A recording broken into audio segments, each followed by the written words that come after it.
I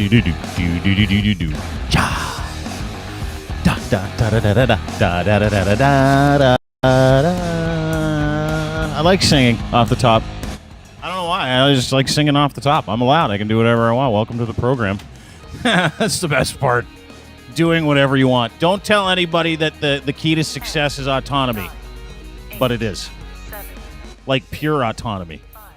Anyway, welcome. Busy show today. We've got some fun for everybody. If you're an anti-vaxxer, holy fuck, are you going to hate this show.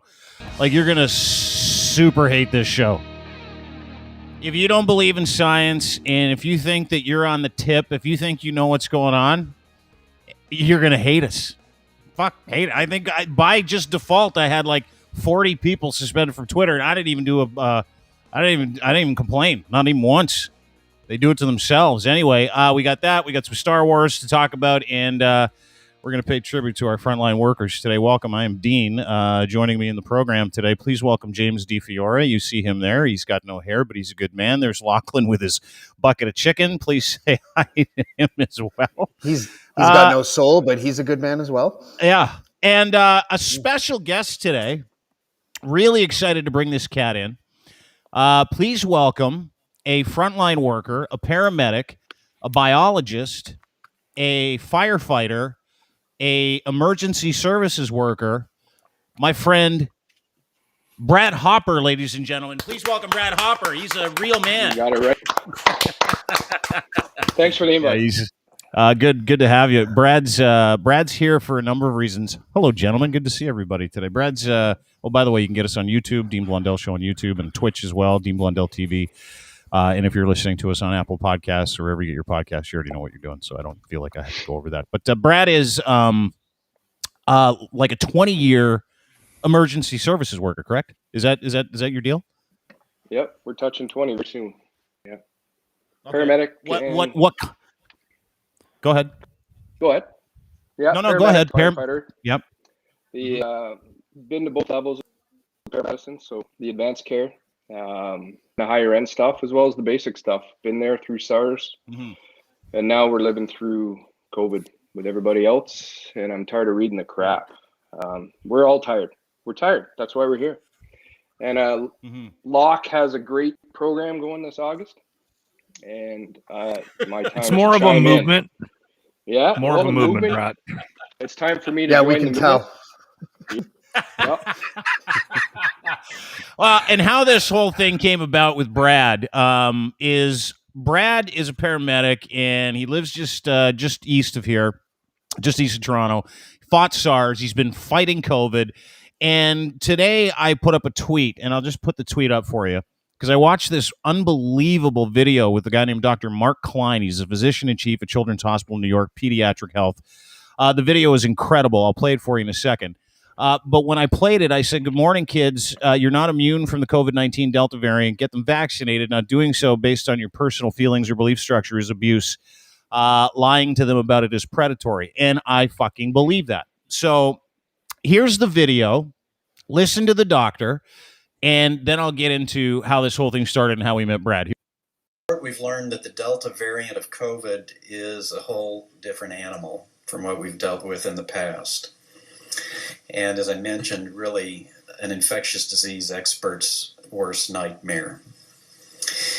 Vaccination clearly is the answer to the question of how we ultimately get out of this. The low rate of vaccination here in Louisiana means that we are very susceptible to a truly devastating surge at this point in time. But ultimately, if we can encourage people to get vaccinated, and maybe by learning that their children are susceptible to this disease and can suffer severe illness or even death, maybe we can encourage more adults to do the right thing, the moral thing, to take a vaccine to protect their children, even if they aren't concerned personally about protecting their own health. Now, any issues with that here around the table? Brad is a healthcare professional, paramedic, master's in biology. Any issues with what the doctor said? Does that work? No. Yeah. Does it work, Brad? Glad. Do you think that work? Does somebody see the that and audio go, was broken? Okay, yeah. No. No. I think the experts standing at the mic are getting a little thin with people now. We're getting a little numb to the repeated messages. I don't know what the answer may be to get these messages out, other than maybe we need a little more graphic images. Maybe I need a chest cam on when I'm at work. I think that'd be ideal. You want to see this stuff, you want to feel it, you want to smell it. That's the way people are going to start to believe it's real. I've literally had the displeasure of carrying COVID patients in front of me, even before fully vaccinated. I'll be the first to say I was front of the line to get fully vaccinated as soon as they offered it to me at work. I couldn't believe originally the medics, especially, were not considered for that second round of vaccination. Yeah, that was ridiculous. That was just absolutely horrendous. But to put some personal touch on that, when Ford said we weren't part of that group, he had then passed a bill or whatever sort of legislature they have to say that they could ship patients anywhere around this province without the consent of the family or consent of anybody. They could just move them. And us in Kingston, I work in Kingston on the road, we're receiving a lot of GTA and actually COVID people from around the province. But I was not fully vaccinated. And they were able to send them to us knowing. The way I describe it is we play roulette every day. I may or may not see a COVID patient. It's part of my job. It's what I signed up for. I go to work every day. I stuck out the entire pandemic. But you got to give me the tools to make it better for me and my family and everyone I'm around. And that includes the residents that I live with outside of work. So all these anti-vaxxers, all these people that say it's not real, it's not, and they're not helping us, they're just making our lives more miserable to try and actually appease them. It's horrible. That's very well put. I cannot tell you the feeling when I'm going down the road in an ambulance in this 30-degree friggin' heat wave with a gown, a mask, eyewear, face shield, and 2 sets of gloves, and seeing people playing on the beach at the lake together, disregarding every precaution, basically saying they don't believe it's not going to happen. They don't care. They'll let us go through the trenches over and over, but we're getting tired. We're done. And I was so happy to see Diener put out that tweet today because I was fully on board.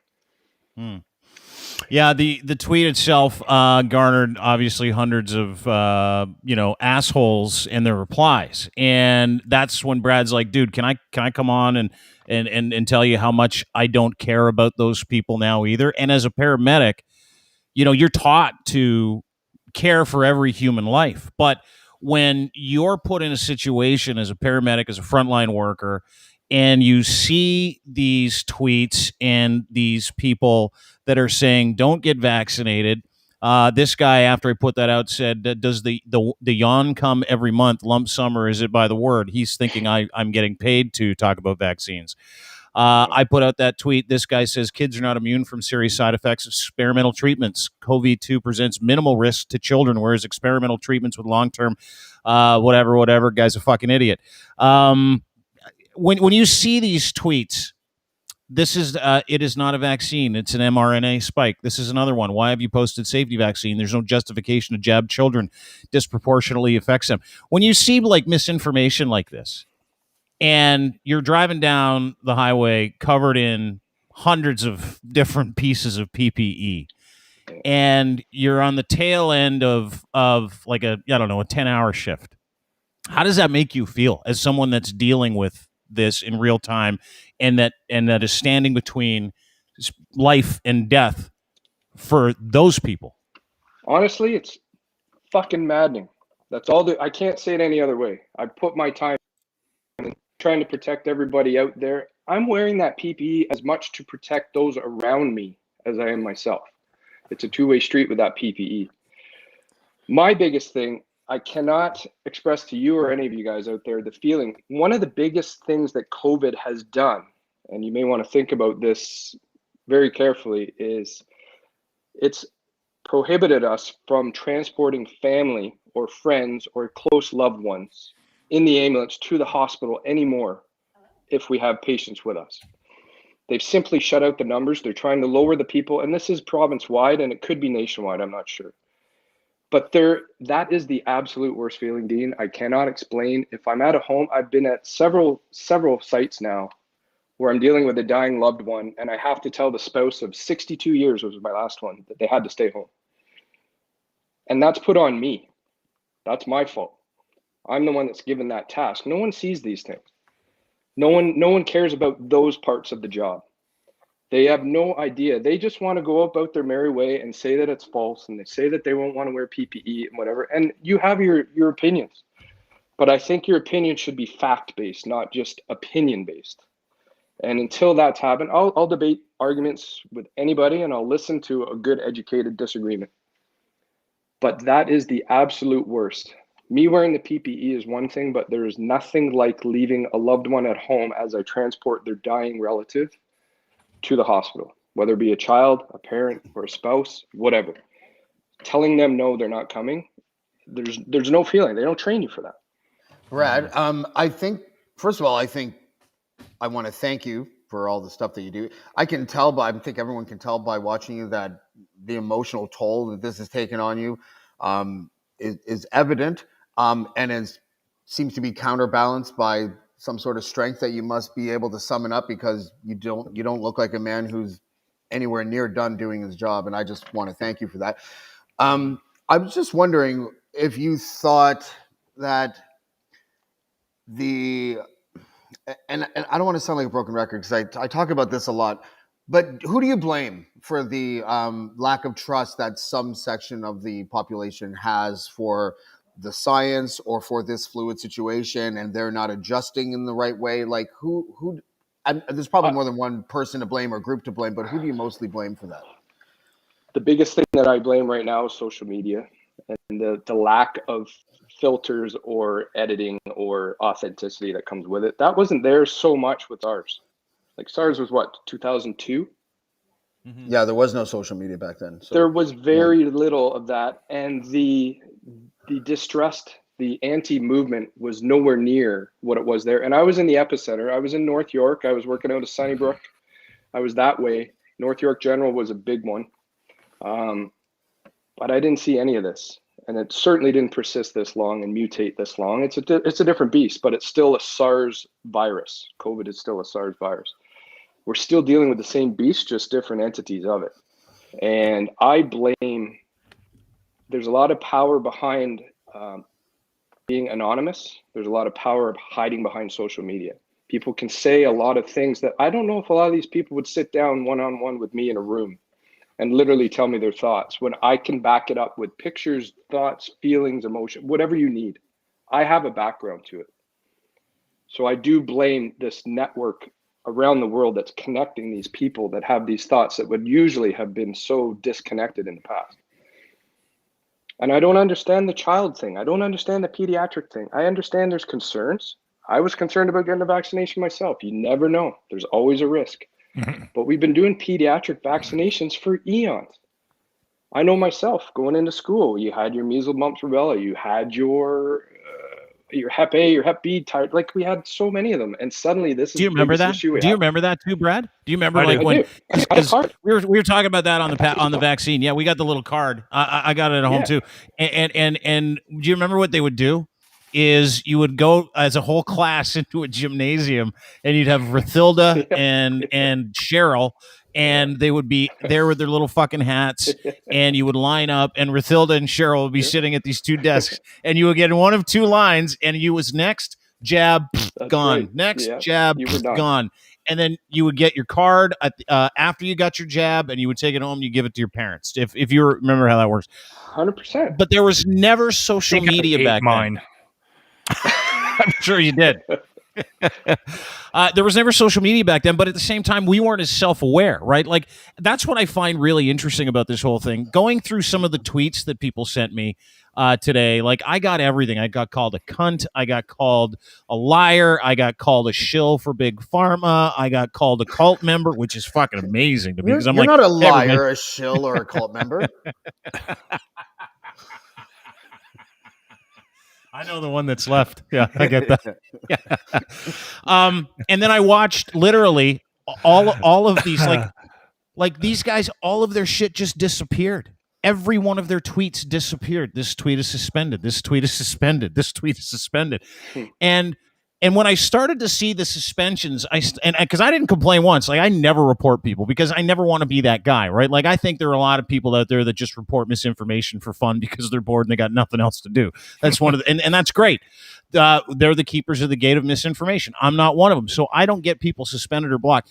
But the very fact that these people, like in succession, as I pointed out, fact after fucking fact, that the vaccines are the healthiest and safest vaccines in the history of vaccines of all of mankind. The efficacy, when we first started this fucking thing, they would have accepted 50%. It's 90 to 98% effective with all variants, with the exception of these next two, Delta and Lambda. Delta's 88, Lambda, they have no fucking idea. Right. And we're not there yet, but we will get there. We will get there. We will find out how resistant these things are. But what blows my mind, and I was watching this video today, and I don't know if this guy's a doctor, but I loved what he said. He's dressed like one. He's dressed like one. But, you know, knowing everything that I have that's put into my head, vaccines, just to explain to people, they are a layer of protection. It's not a cure, right? So I want you to listen to this, and I want everybody just to relax and enjoy, because this. From the ER, you should get vaccinated. Yes, of course, you can still get COVID-19 even if you're vaccinated. The same way you can still get pregnant if you use birth control, and the same way you can still die from a car accident if you use a seatbelt. But that doesn't mean you're not going to use the birth control or the seatbelt. The vaccine is not a cure, motherfuckers. It is a layer of protection, up to 95%. 95% is not 100%. They've been telling you this since day one. You can still get COVID-19 even if you're vaccinated. We didn't kill the virus. It's still very much there. But the vaccine helps protect you from developing severe symptoms from the virus, so you don't die. It also reduces the risk of you spreading the virus, so other people don't die. Did you think about that? Of course not, you selfish fuck. There are people around the world who would give up their left nut for a vaccine shot, and you're worried that it's some government scheme to microchip and track you? They're tracking you through your phones, motherfuckers! Get your vaccine shots! I love that. Love it. Where was that? He's an ER doctor in California. I just found that out. Does that make sense, Brad? Like, because I find that we have to boil down. Explain it to us. Do you want it? If I'm double vaccinated and it was 100%, why am I wearing PPE anymore? That's all you need to see. I don't care if my colleagues are vaccinated on their own will or their inability or what. I'm going to look after myself, and I know how that works. I'm going to try and encourage them. And honestly, most of my colleagues have chosen that route, as most of our population has. We're getting there. But if it was 100% effective, why would I wear anything at all? I would be fine with it, and you could do whatever the hell you want. But it's not that way. It doesn't work that way. And the longer people go unvaccinated, the more variants we're going to see. Because the longer it persists in the community, the more it will replicate. And it's when it replicates, things go wrong like they do in all of evolutionary nature. And you get a variant. So the longer we dick around with this, the longer we're going to get into the friggin' Sierra Tango hotel, whatever variant you got, it's coming. And it'll just get worse and worse because that's how the resistance builds. But if we get on it quick, we can absolutely hammer this down. And that's the problem right now. We need to hammer it down. We're not going to eliminate it. We need to get it under control. One of the things that I keep thinking about, because I'm having countless conversations online and otherwise about the success of or the lack of success of the messaging. And I have a question, because I don't, let's suggest, like, in a perfect world, we had some utopia where they got this out and they made all the right decisions and it was a perfect messaging and nobody made any mistakes whatsoever. Do you think we would still have the level of pushback on this? Because I actually think we would. I don't. And you don't. I don't think, okay. Not the same level. There's always going to be pushback, regardless of whatever your argument is of whatever topic.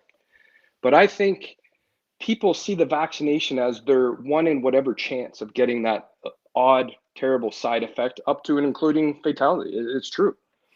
But they're not advertising enough the reality of COVID. Have you seen like the cigarette packs and all of those warning labels? Why are we not showing this on TV? Are we afraid to show them the reality of what's going on in these intensive care units, in these hospitals? To hear someone breathing that is in late stage COVID failure? Why don't we play that? Yeah, that's interesting. Knowing that, I think that aspect would be tremendously educational just for the holy shit factor. It's I gross. can help you It's with that. disgusting. I can help you with that. This is a young man who contracted COVID. This might look familiar to you. I don't know, but looks familiar to me. And my understanding is that this was, I'm going to say Arkansas. It was a state that starts with an A. Why are they shaking him, Brad? My guess is, I'm not a physician by any means, but my guess is they're doing basically a chest physiotherapy on there to keep things moving. Okay. Clear the shit out of there. there? Yeah, exactly. Okay. Basically clearing what that individual probably cannot clear out on their own. And there's a tube in and a tube out. So there's stuff going in around. It's awful. I have a theory on the messaging thing. I think they had a hard time, and we've talked about this a bunch of times. A lot of people had a hard time at the beginning because it felt like it wasn't impacting you or anyone you knew. And then it started, you started to hear messaging about pre-existing conditions, and then you started to hear messaging about the age group mostly impacted. And really, I think they lulled a lot of us into a place where, oh, well, it's there, it exists, it impacts mostly sick people, mostly old people, so I should be fine. And I think that you can boil it down just to that. And then, but then it got ramped up. The messaging was like, well, this isn't working. You know, people are becoming vaccine hesitant now. People are not taking precautions with masks and with social distancing and things like that. So we have to ramp up the messaging. And so when they ramped up the messaging, it was almost like a departure from the same tone that they had before. And so a lot of those same people that weren't convinced were emboldened not to be convinced because they were like, well, look at what they're doing now. Now their messaging is all tweaked. Why is it tweaked? And it was tweaked so that more people would do things like get the vaccine. But to them, it was tweaked because they got caught in a lie. And it's really hard for the government and for the health industry, the health sector or whatever, to escape that, I feel like. Why do we not come out guns a-blazing at the beginning? Why did we say we don't even need a mask? They said this was only droplet to us. It wasn't airborne. And then later we're hearing it's airborne. And if you only knew how many pieces of PPE I've been told I have to wear for whatever individual setting right now. It's been changed 12 times over. Take us through it.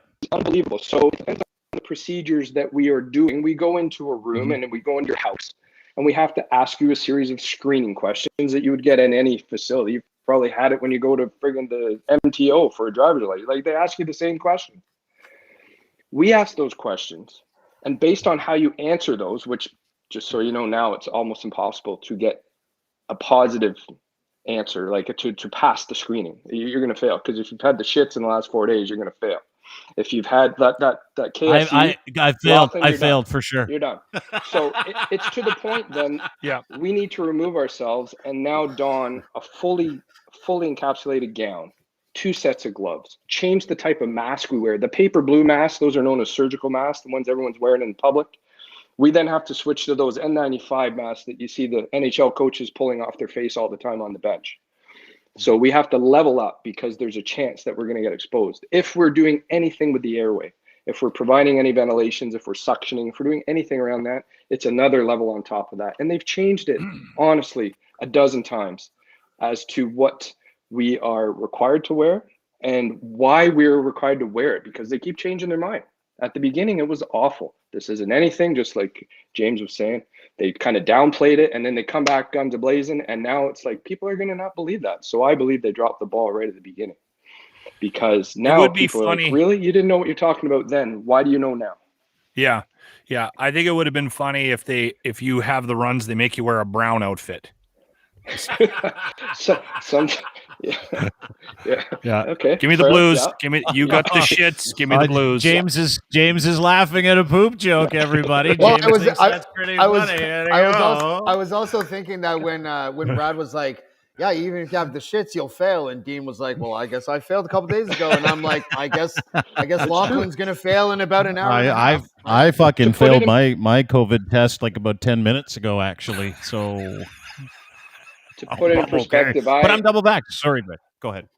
6 months ago, so at the fire hall, I had a piece of debris in my eye from something, I don't know, something flew up into it, and my eye instantly swelled up, and that caused me to fail my screening at work, and I had to go home, and I had to get swabbed because pink eye or swollen red eye is one of the questions that you ask anyone. There's a list of about 14, 16 questions, and we have to screen twice daily at work. So we have to take our temperatures twice a day. We have to answer all those questions twice a day to make sure that we're staying on top of how we're feeling. The temperature thing to me is the biggest joke ever because it's such a latent sign. If you have a temperature, you've probably been sick for about a week by then. So they harp on certain things, and then they wouldn't understand that I had a piece of debris in my eye. It doesn't matter. Your eye is red. You're going off work, so they pull me off the trucks, send me to the emerge where I sat for 6 hours in my own emerge. Unbelievable. In uniform. Embarrassing as all get out, not knowing what else I'm going to contract when I'm there, and then had to get swabbed. And then they said later, "Oh, you have a piece of debris in your eye." So it's absolutely ridiculous. My question to James and probably to everybody is, why can we not, as a government, do what we tell our kids and tell our colleagues and tell each other is just be honest and say, you don't know what the fuck it is at the beginning. Yeah. We don't know. Oh my God, just protect Brad. yourself. Wow. Just put shit on. You do me a favor, Brad, and we'll dial it back. When you're done being a paramedic, run for office. Oh, there's no no way. way. I thought paramedics was bad. No, there's no way. I'm not kidding. I've already been in. Yeah. I don't understand what's wrong with saying you don't know. Do you think that's going to instill a message? Everyone out there, Oh my they God, don't know Brad. what it is. They're going to wear everything. And then dial it back. Yeah. And then along the way, you give them some tools. You give them a vaccination. You give them the PPE. You give them the way to green. You give them all these tools at the workplace, and you slowly bring it back. And tell us when you're wrong. The lack of honesty. Biggest thing, like the fact that Dr. Tam and Trudeau, right, and our health minister, the fact that they have said things that are demonstrably incorrect, and we find out like a week later that they're demonstrably incorrect. The fact that they don't go on stage after that or to a press conference and address how they were wrong directly, why they thought what they thought, why they changed their mind, and treat us like people that don't need the label that says, please don't drink the bleach, right? Like we don't all have to be treated like that guy, you know, like how can we know what it is when you've never seen it before? You've never seen that this. guy. It's never existed. That guy won a presidency, though. That's worth pointing out. I mean, and that might be why we're at where we're at, right? Hey, I'm 100. That guy told everyone to gargle with bleach.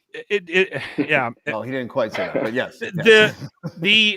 No, actually, he said you're supposed to boof it, shove it in your ass, and somehow get ultraviolet light up your skin. Very much better. What he said was, can we look into an injection of the Clorox? It was something more like that, right? Like, Okay, so here's where I started to think about the whole messaging, because it keeps getting brought up, especially on this pod, and it's a sticking point with James in particular. And I'm not calling you out here, James. You're right. It's actually gotten me thinking about it a lot more over the last couple of days. And the reason why, and Brad, I respect your opinion enormously. So yes, I'll go back and revisit this when I'm done my bucket of KFC. But the thing that the reason why I sort of came to this sort of half-baked conclusion that maybe we'd still be where we are with, perfect messaging is I keep looking around at what's happened in the last year and a half, thinking, how do people still end up on some side or the other of stupidity when we shut the entire fucking planet down? Like, couldn't we just use that as the benchmark for, okay, maybe this is serious? The whole fucking world shut down. Is that not enough for people? Like that's why I'm wondering if we're even more in trouble as we move forward. We had a pandemic, the entire fucking world shut down, and we're still arguing about the severity of it and whether or not we should take the vaccine. Like it's fucking mind-boggling to me. Before we got on air, Brad, you were saying that you were working the original SARS in North York. I lived in Chinatown, like just above Chinatown on College Street, when SARS was happening. So, but Lachlan, I think a big answer to your question is that during SARS, if I was watching like City TV or CTV or something, there was like the scary music, there was like the pictures and the graphics and all this stuff. And then I would walk to Kensington Market for my coffee, which was, by the way, the heart of where SARS was Chinatown, Kensington Market, that sort of area. Nothing. Everyone was walking around saying hi to each other, getting their coffee. So in this case, I think, and it's just much more accentuated now, the media's like death march towards this crazy thing that's happening was actually, cable news was saying that it was really serious, but like the messaging from it was just all these. Well, everyone was saying the same thing. Well, they were colliding. Actually, they were the media's like portrayal of it. I'm not even talking about the facts that they were talking about. The fear porn that they were putting on didn't match what people were seeing on the ground. So media trust is gone. The government saying shit that then wasn't true a week later. So the government trust is gone. Mm-hmm. There was nowhere for the people to look to actually be like, okay, this is a good source. So they went to look at their high school buddy Lenny, who's posting a meme on Facebook, and they're like, oh, fucking might as well go with that. You know, like, going with Lenny. Yeah, Lenny, fuck, man, he still holds the record for high jump, right? Yeah, like, I trust that fucker. I trust him too because he could throw a discus quarter mile, so you might as well believe him. That's the problem, you know. And I want to get back to Brad in a second, but the reason why this misinformation exists is because people in the machine are handing out bad information, and people who want that narrative, they hang on to that fucking thing. I would love to know, Brad, how many homes you've been to. Brad Hopper, paramedic, firefighter, 20 years of emergency services, master's in biology. He's worked in immunology. He's a smart guy. Joins us for the podcast today because I'm sick of your shit, and so is he. But take me through a thing where you go in and you see someone who's unwell. Have you gone in to see one of these people who, even on their deathbed or incredibly severely ill, is like, pretty sure Jesus is coming to fix this soon, so I don't think I need your help? Have you seen that? And what kind of responses do you get when you show up to those houses? Like, give me some examples. Honestly, I asked them, you better send some of that Jesus to me then, because I'm able to carry this home to my family. I'm wearing my PPE, I'm doing my thing. And obviously, whatever my beliefs, whatever my thoughts, whatever my science background isn't enough. You have your thoughts as to where you're going. But generally, I will say this wholeheartedly, when it comes down to the final moment, those kind of last desperate minutes where they're struggling, you can tell very often, can't say every time, there's regret. There's regret, there's angst, there's questioning themselves, and they're hoping they've done the right thing. They don't know. And they hope their argument holds, and they don't know. But I can't imagine seeing us come in geared up the way we are because you're answering my questions the way you are at that moment, not going, holy shit, what should I have done different to not have these guys in these spacesuits coming in to take me to the hospital, and my family can't even come with me. So I've seen it lots, and I will admit it's a little easier to take those ones. You have to. You have to. God, I love you, Brad. You have survival. I do too. I'm not saying it's easy, but it's easier knowing that, well, you didn't try absolutely everything. Then I can only feel so much empathy for someone. If they don't want to help themselves, it's my biggest thing with patients. If you're willing to help yourself, I'm going to help you 110% beyond that. If you're not willing to help yourself, I'm still going to do my job. I'm still going to do what I can to help you, but I'm probably going to be very limited. Why do these people even That's call our you if they think strategy in Jesus? Alberta, by the way. That's our strategy. It's mine now too. You're on your own, fuckers. Yeah. We're getting rid of. Yeah. We'll give you the vaccine, but the contract tracing, the self isolation, No. all that shit, fuck out the window. You are on your own, fuckers. Yeah. I want Dr. Hinshaw to say that. She's the I- sweetest lady in the world. I just want her to step up the mic and go, listen, here's our new strategy. You're on your own, fuckers. You're fucked. I'm off to the lake. Unbelievable. Well, the problem is it's Alberta, but it's not going to remain Alberta. That's all going to be networked to us because we're opening up the borders, doing everything. So now that you let that one avenue free flow, you got the highway with no just off ramps, on ramps, everything's a go. No condoms, no nothing, just give her. But you can still come visit us in Ontario, Quebec, wherever you're traveling. Wherever you're going across the country. It's Funny not. you should say that. We're literally number one in syphilis too. Like that's not even a joke. That's because of Banff, right? Well, no, I think it's because of the stampede. Oil sands. That's yeah, what the we stampedes Seasonal and the oil workers at sands. Banff? Come on. Yeah, and camps. They all come from Windsor and Hamilton, guys. Come on. You gotta, Unbelievable. So one of the things go back- that kind of go ahead, please. Just quickly to Lachlan's thing about the messaging and what got out there, and would it be different? And he wanted to revisit his thought on would it be different if we could message differently. Was what is the one side effect you hear everybody saying is a possible, although as minute as it is, effect of getting the COVID shot? Just name one. Blood clots. Bigger wiener. Okay. Bigger wiener. Definitely, that's false media. Yeah. Maybe it's not the Pfizer one anyway. So I got Moderna and AZ, and I can tell you it's probably true. Tell me then, everyone says that exact same thing, blood clots. Sore arms coming up on the screen for sure. But blood clots is the one you hear that everyone's deathly afraid of. So what are the number one possibilities when you contract COVID? What are the high probability of effects from the virus? Yeah, I think one of the numbers we heard was you have a 1 in, million chance of getting a blood clot from the vaccine, but you got a 1 in 10 chance of getting a blood clot if you get COVID. Thank you. Yeah. So right there, I don't understand the argument, but then COVID also has a whole slew of other stuff. The clots are one thing, but people aren't aware of that. And that's where the education comes in. You know, they need to see what organ failure looks like. They need to see when their toes are blue and falling off. They need to hear someone that's drowning in their own bodily fluids in their lungs. They just need to hear it. I really like your idea, and I don't know why they haven't done this. I mean, you just have a TV commercial that's 30 seconds long, and you just go, COVID's killing people, and then you just have that kid body cam. No, you just have Brad's body cam on, like that's what we're not seeing, you know. And I'm getting two things from Brad here. I'm getting the truth, which is great because he's on the ground, he's doing the work. So all of you fucking morons with Twitter accounts going, it's not real, ivermectin's the best. You're a fucking idiot. Brad's the best. I'll listen to Brad every day of the week because he's got medical training and I get him. So fuck you. Brad's great. You're bad.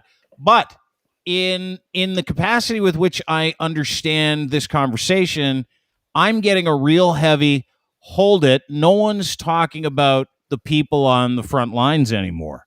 Like to see the palpable stress on your face and to hear you kindly try to suppress your anger. I would love to know where you're at mentally after dealing with not just saving ungrateful people for the past year and a half, but dealing with not them and their families on their deathbed telling you this isn't real, and then the government telling you that you got to wear this, don't wear that, now stop wearing this, wear that. And then you hear stories like, and again, like to you, this might sound, I'm triggered when I hear it, and I'm not on the front lines, dude. I got a pretty cushy life. But someone like you hearing that all of your colleagues don't have to get vaccinated, like you guys are getting beat up. 100, yeah. You got to remember, the recognition came, and the more visual awareness of the frontline workers was heaviest at the beginning of this, and that's when we had the most energy. And none of us came into this energetic. None of us came into this free-minded. Like after I would have been 18 years in when it started, I had baggage. I had baggage already. So I didn't start out from ground zero. And now I am definitely a different person. There's no way. I have a spouse that says the same thing, and I'm not going to involve her in the podcast, but she notices changes in mental health and myself. And you always question a change. Is it from your job? Is it from what you see, what you've been told at work? And she comments on it a little more frequently, especially during the pandemic. Now, the irony is she is in the anesthesia department of the hospital, putting those tubes into people that you see. So she is also dealing with it herself. Her biggest argument is they come to her workplace, they come to her setting, they come to where she's at, and she has as much control as possible. So she thinks I'm in a worse place because I'm in your house. You're not even allowed to visit. I couldn't visit my mother, but I'm going into every other person's house. And not only going to a house, then I go to a nursing home, then I go into a street, then I go into a drug den, then I go in church. Then, like, we are the biggest vendor, and we are having to be told over and over not only what to wear and how to wear it, and it's changing, and we don't know if you're protected, and we might get you that second vaccination, but we're also told to just tough it out. It's your job, and I agree with that to some extent. But I need the support of everyone around us. That's what we need. I need everybody on board. Where are you at mentally? Like you said, you've changed. Your wife said you've changed. Yeah. If you were to be self-aware in that conversation, what does that look like? A little more volatile, a little more aggressive towards things that aren't going my way, if you will, and not terribly aggressive, but more than I would have been. Less tolerant. And I don't give a shit. I tweeted today that I don't give a shit anymore about me having to look at everyone's concerns. We're trained in this field that you need to look at all avenues. You need to see everybody's view. And I will see your view, but I will not agree with it. And I'm at the point now where I don't give a shit about your view because it doesn't have any teeth. There's no background. I will listen to the best argument. Bring me some facts. Let's have a good debate. I'm not always right, believe me. But bring some facts. Not just some crap you're reading off the street that's making me wear PPE for another 12-hour shift, sweating through 3 sets of uniforms, not knowing what I'm bringing home. It's tough. It's tough. So I'm beaten down a bit. I've actually considered walking away at times, but where do you go? And I didn't sign up to walk away. I signed up to persevere. And we're going to get through this. We are. But we got to deal with a bunch of meatheads along the way. And the meatheads are always there. It's just a larger scale now. That's all. So do you think vaccine passports will take care of the meatheads? Quebec just instituted it today, Legault, and this is going to start a fight on. Manitoba did it today. Quebec did it today. Legault's like, hey, listen, and he said this like. It was incredible. Let me just read to you what he said. He was actually with Trudeau, so I can't. And I like the fact that Trudeau was there, to be honest with you. But there's a post at DeanBlundell.com. It's called Quebec is going vaccine passports. Ding, ding. They're having a game in Manitoba tonight. The CFL debut for the Bombers, and you have to present your vaccine passport to get in, which I thought was kind of cool. Perfect. Yeah. So Legault says Quebec is going to, this is from CBC, will implement vaccine passports regime in the coming weeks. Legault announced today details of the regime will be released soon. Regime. I like how they're already making it sound negative too. Regime. Legault said, but he's rising case numbers in Quebec and the prospect of more hospitalizations and death in the coming weeks. He's made the vaccine passport necessary. It'll allow the province to avoid widespread closures that have marked the pandemic response to date. This is what he said, and I give him credit for the giant nutsack that he must have to be able to make a statement like this publicly, because not one provincial or federal leader has gone this far, and he's right. People who made the effort to get their 2 doses should be able to live a somewhat normal life. Mm-hmm. That's the first time. And listen, am I a fan of Quebec and how we cater to them? No, but I would move there today with that. I would. I would buy a cottage in Gananoque or wherever the fuck just to go to Quebec, because it makes. Is that in Ottawa? Gananoque? Is that you're in good. Ontario? Just down past me, just down the road a bit. Okay, so it's not far from you. Yeah, Thousand Islands looks beautiful up there. That's right. I don't know where I'm talking about, but is that not like when you hear vaccine passport, does it not excite you a little bit? We hate them. Everyone hates them. No one wants to have to use them. No one wants to have to use a health card to get into the fucking movies. But as a paramedic, to cut through all this shit isn't, Thank you. the natural consequence of what these things will do. Isn't that going to be the only way we learn? Let's be honest. I fucking need that. I need that respect. We all do.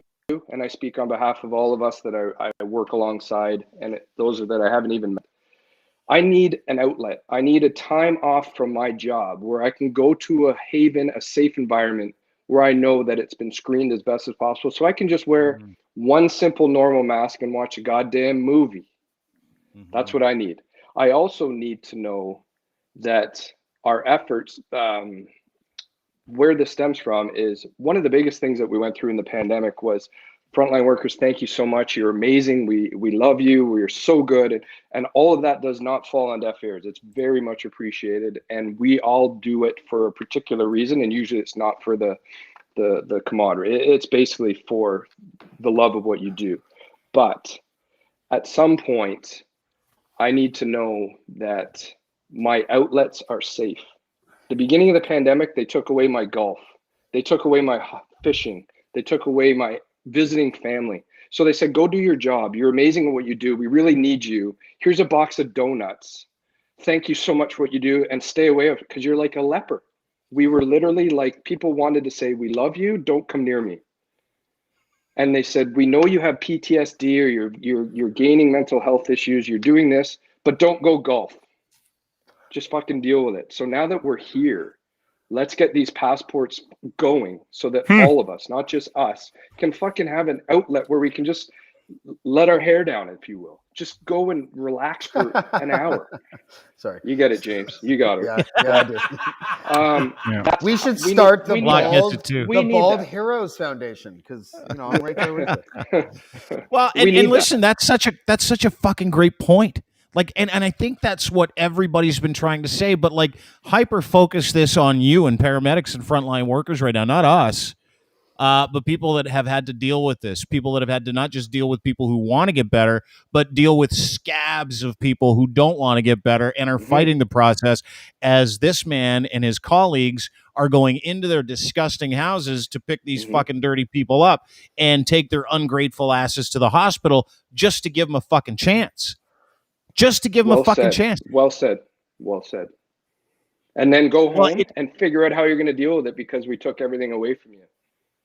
And that's how it was for a while. So now that we're opening up again, let's keep opening up and be safe about it. Definitely sounds different coming from you. I mean, because I've had to, not backtrack, but I've had to pump the brakes on that because I've always sort of felt that I got through the pandemic pretty much unscathed. My life didn't change much. My routine didn't change. I'm fairly antisocial, and I never really thought of it from that perspective, right? That somebody like you would desperately need golf. I mean, I go golfing just to change the venue of my drinking, right?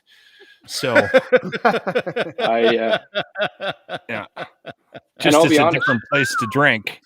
So this isn't just pumping up egos either. You guys thank us for what we do, and we thank you. My day consisted, my outlet is my dog in the morning. I get home, especially when everything was completely shut.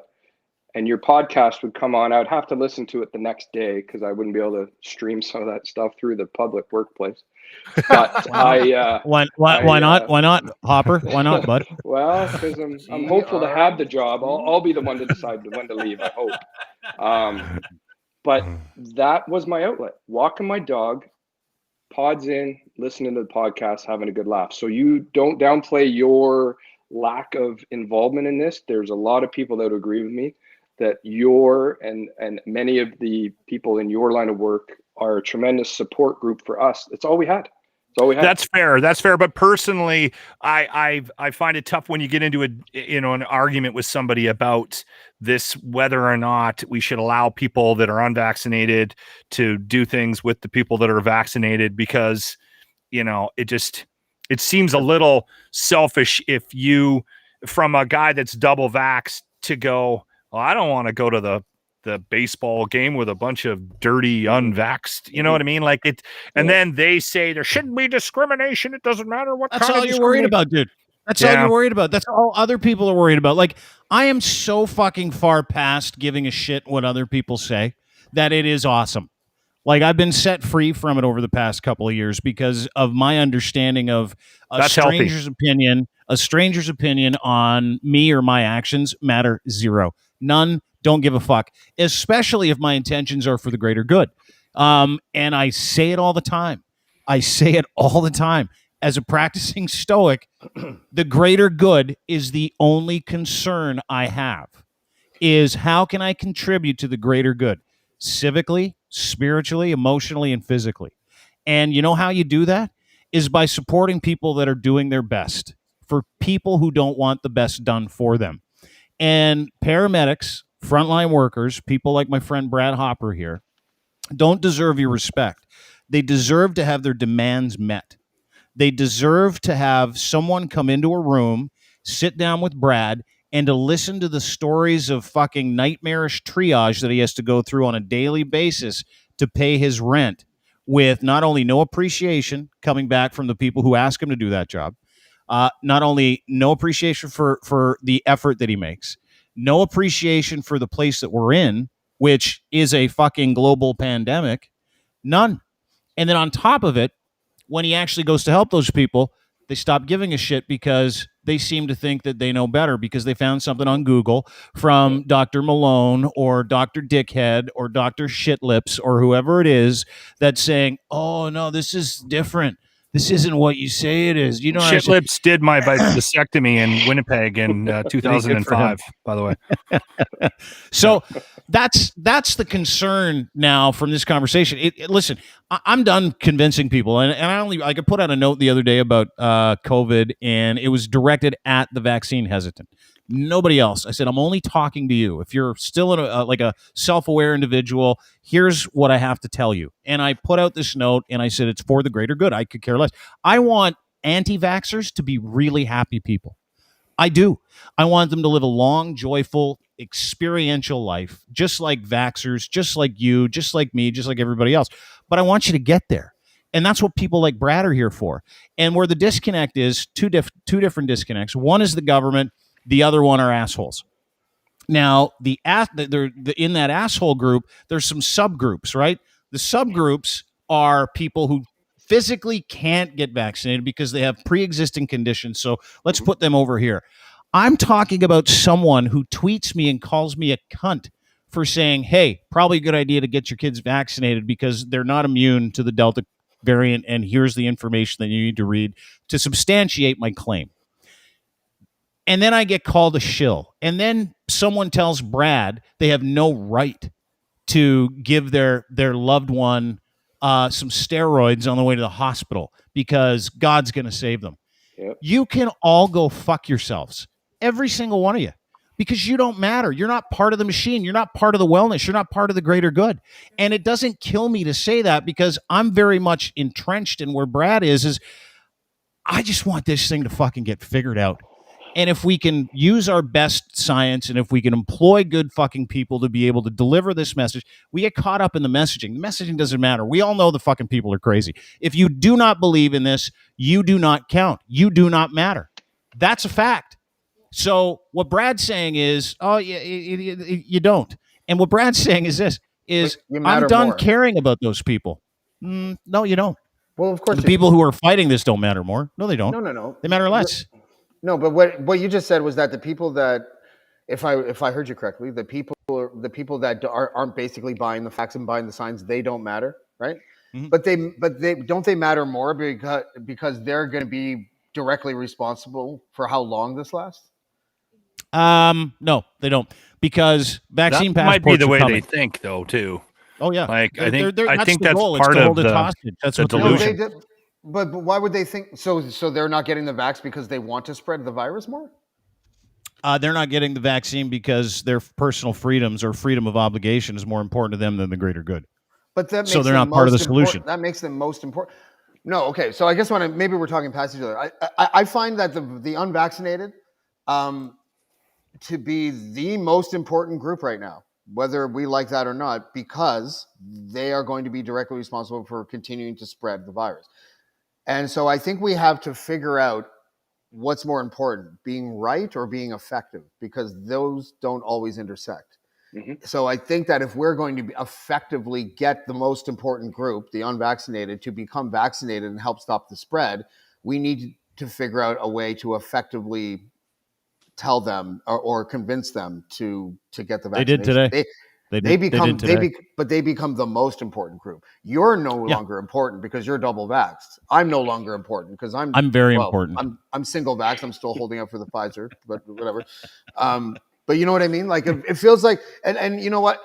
And I know we disagree on this, but I just think that this idea that we can mock people into getting vaccinated when their vaccine has. I agree with James on that, but I'm living in Alberta. I am not from Alberta, but I do call Alberta home, and I do find pride in living here, and I am fully on board the Alberta train and the new messaging. You're on your own, fuckers. But a guy like Brad isn't, I'm right? Such a fan of it. What happens, Brad, if they do that in Ontario? Like how much busier does your day get? Yeah, and it just spirals around and around. We'll be chasing our tails. I just want to go back to one thing you said, that I don't care about these people. I can't say that. It's the empathy is a little less. It's diminishing. I'm trained. It's an extreme example, but an impaired driver that kills somebody is still a patient for us. We still have to attend to them the exact same way as we tend to everybody at the scene. But whether you've chosen your vaccination route, and you're absolutely right, there's reasons physically or scientifically, whatever reason you cannot get it, they are their own group. And James is 100% correct. They are the most influential group right now.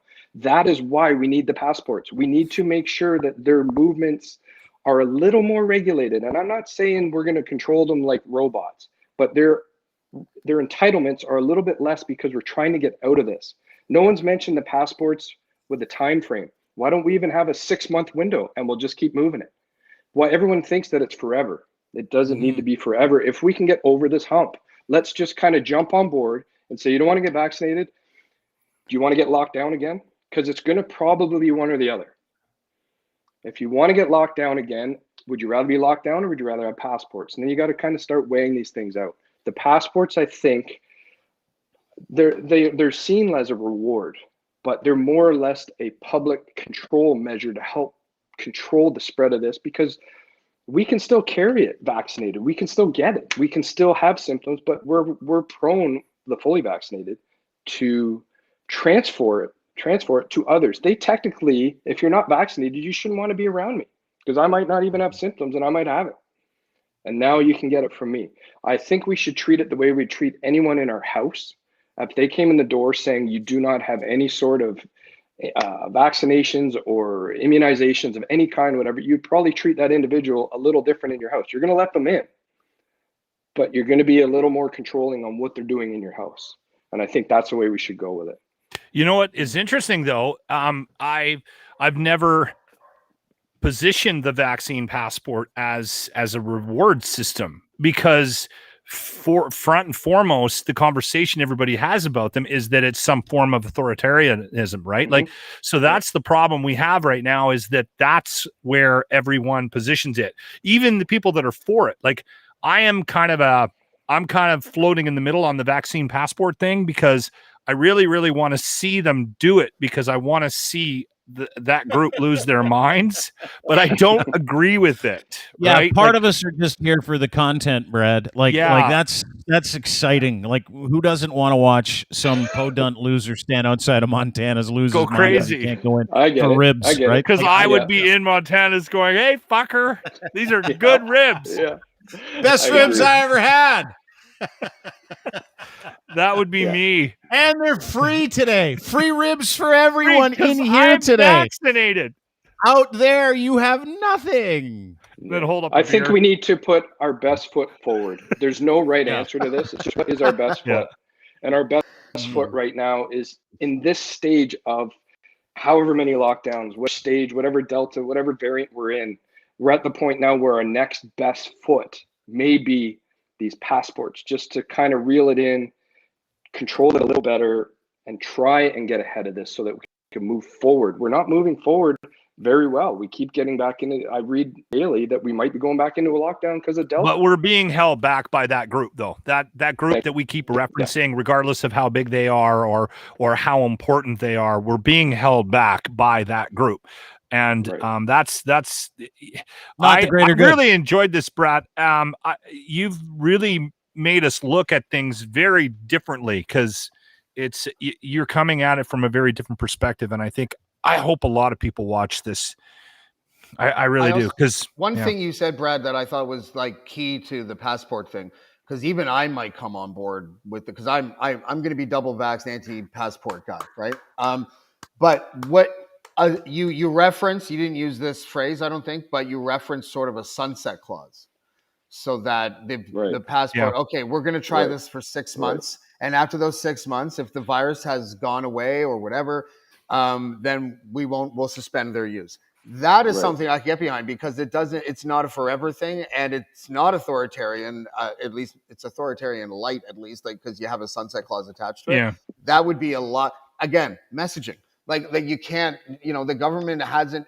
Like, it might be a fluid situation, but if we can hash out a better idea in the hour that we've been talking than the government has for a year and a half on how to express this to the people, then there's something very wrong here. The problem, though, is that we don't worry about optics, and we don't worry about what people think of us, and we're not in the public eye from the perspective of everybody has to trust the messaging and all that.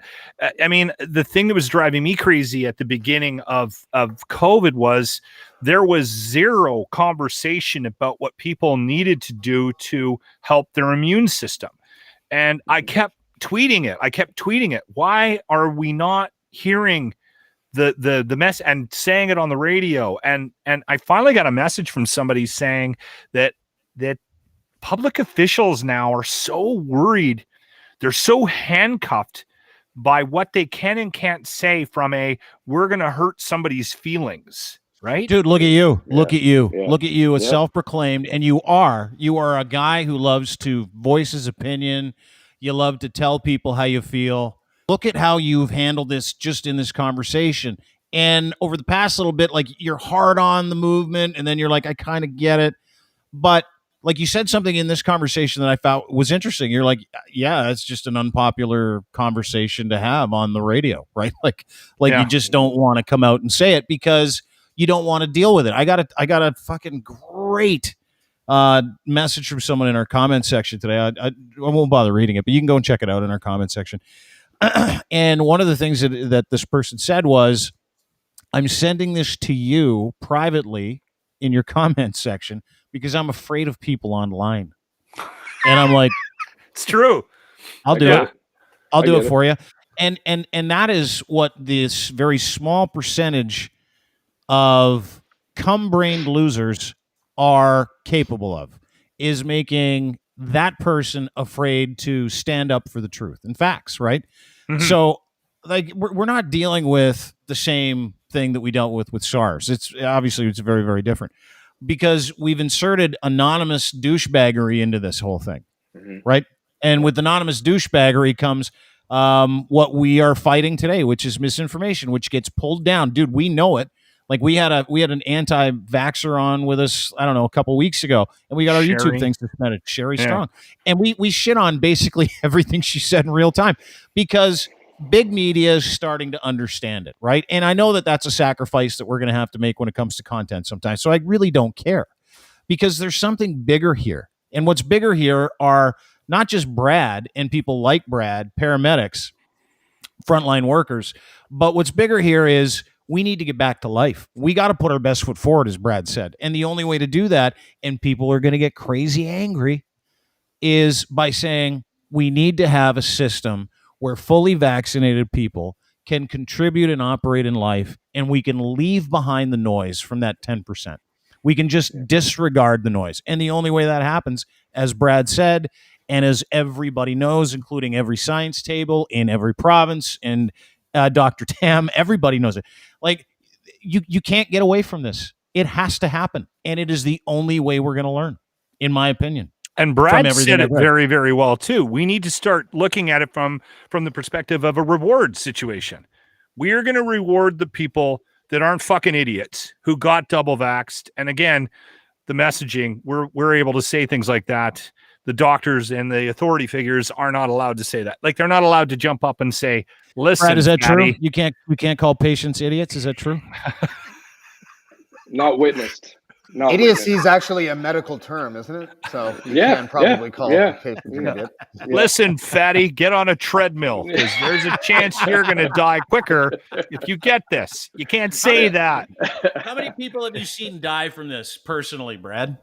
Personally die from it? I've only had one in my contact that died the next day. And that came from the GTA to our region. This is another whole mess that the current government made of this when Ford allowed transfers of these individuals. I don't know if you can make any sense of this at all. The biggest hub for COVID in Ontario was obviously Toronto, just based on the GTA, just based on population. It's just numbers. More people, more COVID. They started to ship them out to regions like ours instead of us sending them the random ones we get. You think they would keep the hub of the COVID there, and we'll take someone else from their ICU that isn't COVID instead of creating these. But the long and the short of it is that patient that I'm referring to came from the GTA. In 7 days, he had been to 4 hospitals, transferred around against family. So this patient was from the east end of Toronto, doesn't matter where, came into 2 hospitals there, came to Kingston, and I was responsible for taking him to Brockville, and that patient then died. So 4 different hospitals for the sake of what? And it's a mess. Like, it makes no sense. Space for others, Brad, I'm just trying. I'm going to say this, and I have to be careful because I'm not a physician, and there's a lot of money in surgeries. There's a lot of money in having an open ICU bed in your facility, being able to complete your non-COVID related surgery. If those beds are there waiting post-op, and for whatever, you then can proceed with perhaps a surgery that may not have been done if it was full of COVID. So treat that as you will. I just thought it made more sense to keep the COVID patients where they were most. If it happened to be in Kingston to begin with, then send them all there and empty your regions out and create a COVID hub. It's kind of fucking scary that those kind of decisions were being made. Yeah, and they were against all family. Before COVID, the family would have to okay that they're, say, in a Toronto hospital and you're getting sent to Ottawa. Now, with the government the way they were, they came in and said, no, we can move them anywhere. We can move them against your will. And what we were seeing then is all of the families that weren't allowed to travel were staying in our local hotels to be with their family nearby.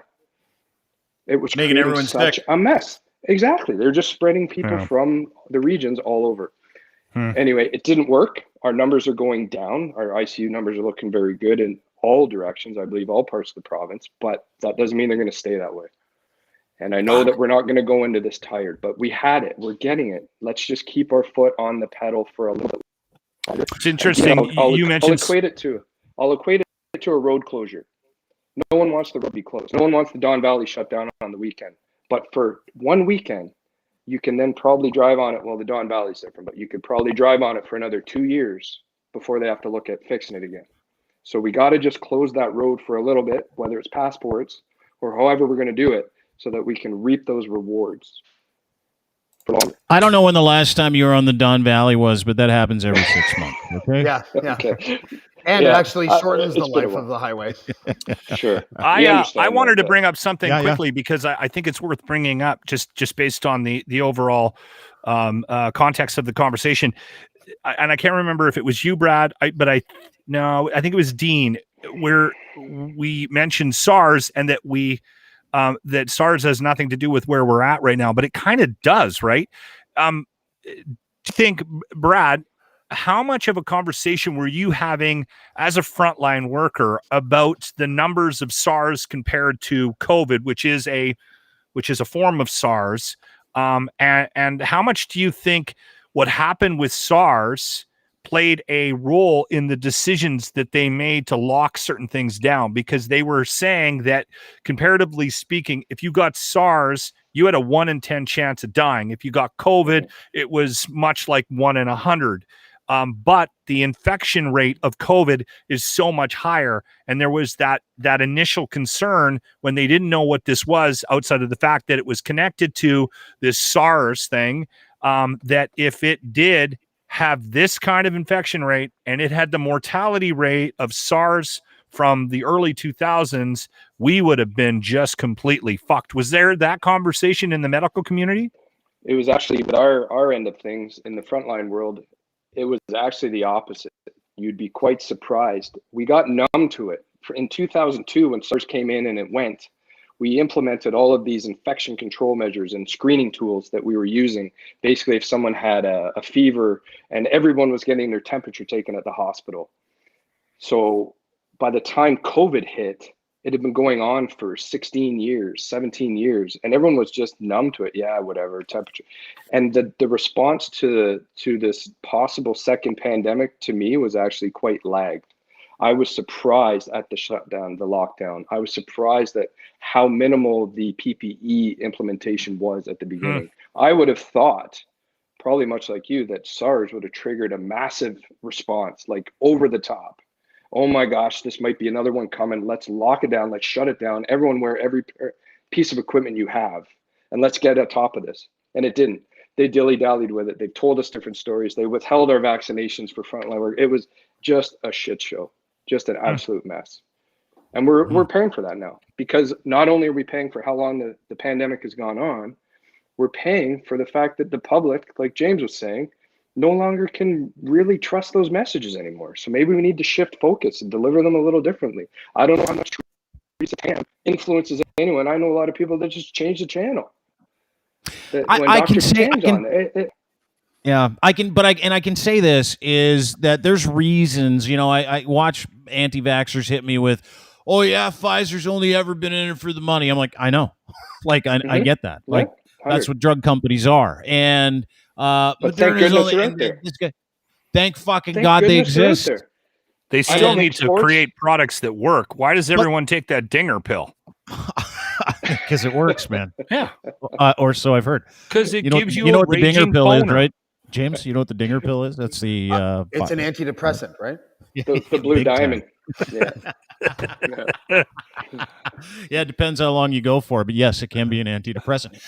Yeah. So, but it amazes me how people go back to the same stupid fucking excuses, right? I don't trust the vaccine because I don't trust Big Pharma. I don't trust the vaccine because I don't trust the government. I don't trust the vaccine because Dr. Tam changed her mind. I don't trust. They will reach for, and I sat and watched it today after we put out the notice that, hey, kids can get the Delta variant, go get your kid vaccinated if they're of age. And it was like, yeah, and it was, everybody did the same thing. They provided a receipt from a total lunatic. In this case, this guy, Robert Malone, who lies and tells everybody he invented the mRNA vaccine when he wasn't. He was the coffee boy on the team, but whatever. And then they go, okay, well, this guy invented it, so this must be true. And they go back to the same thing. It's all about Big Pharma. It's all about the government.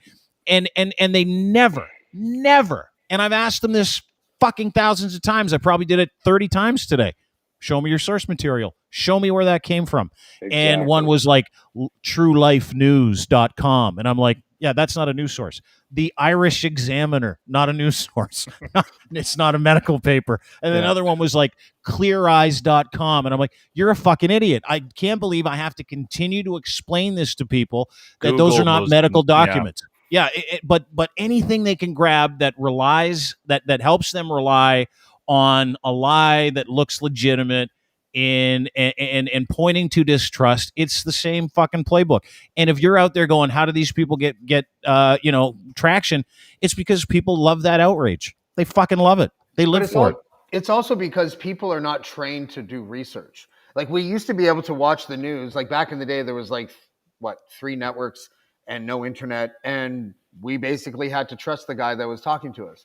Yeah. And then we got to a point after the internet and everything where we had to, in order to be informed, we had to basically become pseudo journalists and pseudo reporters and do this legwork and do the research and look at citations and look at source material. Not only most people don't know how to do that, but most people don't have time to do that. Mm-hmm. So they're trusting now dubious sources because. Can I ask you a question, James? Sure. And a serious question, because I agree with you, but I want to ask you a question. Why? Why what? Why do they do that? Like, why do people, and why does that happen? Explain that to me. I think it's a wiring. We've talked about that. I think that same. I've told this story before. The sax player from that band, before COVID, all these he believed in everything. And then a year later, I have a conversation with a friend of ours that knows him, and I'm like, let me guess. Yep, fully. Yeah, it's a wiring. I keep going back to this. If the messaging was perfect, would we still be where we're at? I wonder. Well, there's people that wouldn't be convinced. I'm still having trouble understanding your question, though, Dean. Like, are you asking me, why don't they become pseudo journalists and just do the work, or what? What is the question? Yeah, why is it so hard? Why do they take Lenny's? Lenny's. Yeah. Why is it so hard? It's the lowest hanging fruit. They're I'm sure some people are just lazy, but there's people. That's 100%, James. 100%. Yeah, well, I have my sister believes in vaccines, but she doesn't have the time to do the research on why she believes that, to confirm that she believes something that is true. So if you believe something else and you also don't have time to sit there, or you don't know how, that's a big thing. A lot of people don't know how to look at source material to try to figure out if what they're reading is real or false. So why do they carry on in ignorance? It speaks to their narrative, I guess, right? Yeah, exactly. They're also getting attention, right? Like, Brad brought that up earlier. That's a really interesting part of this too. Is there's this community now, and there is this access to these groups of people that can be like-minded, and it's a bit of a mob now mentality, right? Because you'll have that one friend on your Facebook, in your face group friends, right, that's posting QAnon shit. And who does that person attract? They're probably repelling people that think that it's dumb, but they're getting support from the people that are like into validation. That. Validation. And then it's like, it's been funny because James, you watch these people validate each other, and it's like this an instant response to something they said that's anti-vax, and then they start piling on because all of a sudden they got that spike of feel good, right? Takes that one brave someone else person agrees with me to take a shot at Dean Blundell on his Twitter feed, and then boom, it's just like they all start climbing. They're coming out of the woodwork like ants. I took them all on today too, Brad. By the way, I took them all on today. I saw them all disappear. They're gone. It was a bitch slapping. It was a Twitter bitch slapping is what it was. You get entertainment out of it though, right? Because I don't do it that often. Like I'll correct someone or answer an idiot from time to time, but I've got rules, right? Like one of them is you got to have at least 1,000 followers for me to respond. The other one is you have to have something egregious in your bio, like Jesus is king or something like that. And then you also have to have a few tweets in there that inflame me for me to actually respond. So what happened was today I was like, I put that out, the video of the doctor. It's like a lot of work. Well, it is, but I have to run it through some filters, right? So because there's no legitimate social benefit for me to respond to someone who says, fuck you, I hope you die from COVID that doesn't exist. Like with 14 followers, I don't get any benefit out of that. But if you got 4,000 followers. You did respond to the guy that called you a cunt though, right? Yeah, 14 followers. And then I put out another tweet that's like, sorry, I forgot my rule. I won't do that again, which I never did. So I stick to it. But there's nothing in it for me other than that. So when I correct people, or like I went on this tangent today, I got no vested interest. I have none. They don't scare me. They can't take anything away from me. What are they going to give my site bad reviews? Get in fucking line. Like I don't care. And there's something that's far more important here. And that's people like Brad, right? That's people like Brad that go in and do this job, and you see the consternation on his face. It's weird, but I want to hug the dude right now. I want to wrap him up in a bear hug, and I want to go, it's going to be okay, buddy. We're going to get through this, because the idiocy never lasts as long as we think the idiocy lasts, right? Sure, it lasted 4 years in the States with Trump and all that other stuff, but like this is not going to go on. Everything is temporary. Dumb is winning.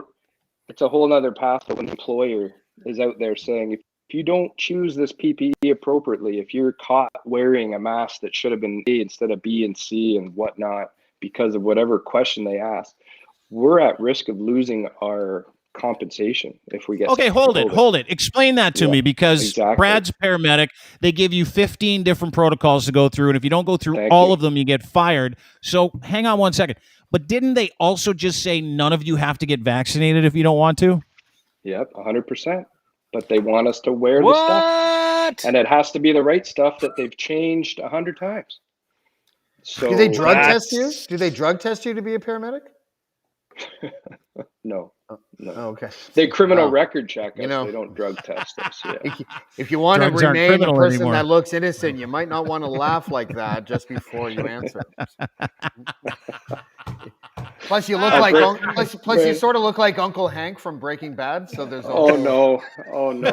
There, you do got a touch of that, Brad. You do got a touch of it. Oh yeah, I've been called worse for sure. Yeah, that's okay. We'll take that. That's okay. Today, Dean looks like Steve Martin just took a science exam. So that's awesome. Sorry, Brad. I want to get. I've got one more question for you, but I want to get some kind of closing thoughts, and then I want to invite you back anytime you want to talk about these things in real time. I want to see Bonzi. Dude, he's on tomorrow. I got a lot of medic questions for Bonzi. Oh yeah, Brad. Get in line. Like Dean just said, get in line. Hey, I have a theory. Brad, did you hear the Bonzi show yesterday? Have you heard that one yet? Working. Okay, all right. When you go listen to it, because we got an update on his female companion that he ran into. Yeah, we were waiting for that. Yes. Hang on, let me confirm. Afraid of the vaccination, not afraid of no Jimmy hat.